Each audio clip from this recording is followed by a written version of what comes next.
Hey, chat, man. It was three jurors that I believe could have been very favorable for Durk if they were chosen. So if you a Durk fan, man, these are the three jurors that I believe that you would have wanted to be seen in the stand up there. Juror number four, which was a young Latino man, I would say probably maybe mid 20s, early 20s.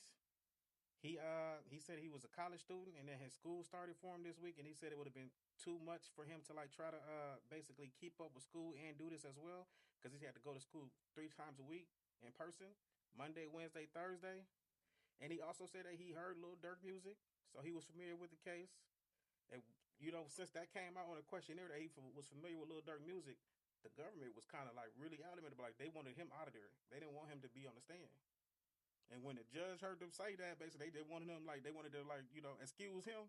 The judge was like, I bet you would like to excuse him. I bet you would try to like see his side of the stuff because you want him out of there. And ultimately they got their wish because juror number four wasn't selected. Another juror that I think would have been kind of favorable if you were a Dirk fan, juror number 26. It was an older Caucasian woman. I couldn't give you the age, but from the sound of her voice, she seemed like she was up there in the 50s, 60s, possibly 70s age range.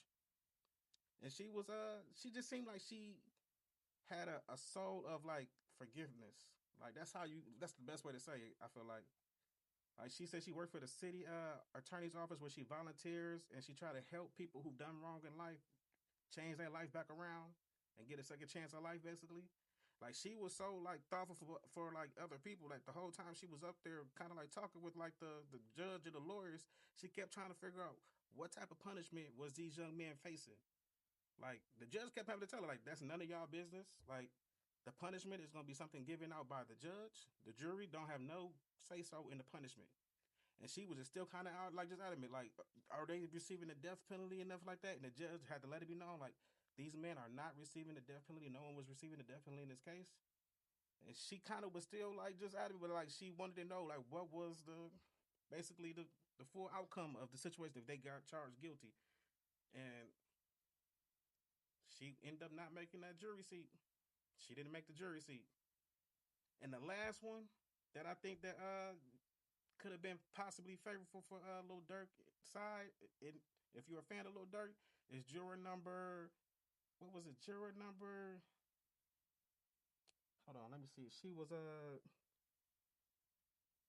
juror number 13. Juror number 13, man. She was an older Caucasian woman, it sounded like. But she said back in her younger days, she was in a gang. And she said like as she grew up, she kind of like, changed and turned into a different person. And she felt like people can change. But she said she was in a gang when she was a younger, older Caucasian woman. Like she probably was in one of them gangs like in the movie Grease. I don't know if y'all seen Grease or the TV show Happy Days. She was out there with the Fonz and them. That's what she sounded like she was doing. She said her group name was like the Harlows or something like that. Or the Caucasian, where she said she was throwing up her set back in the day.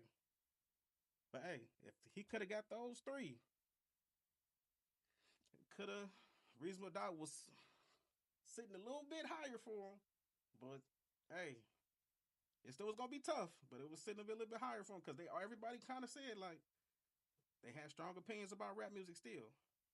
So if they would have saw this evidence, I don't know how their spirit would have been swayed. But hey, those three could have been big.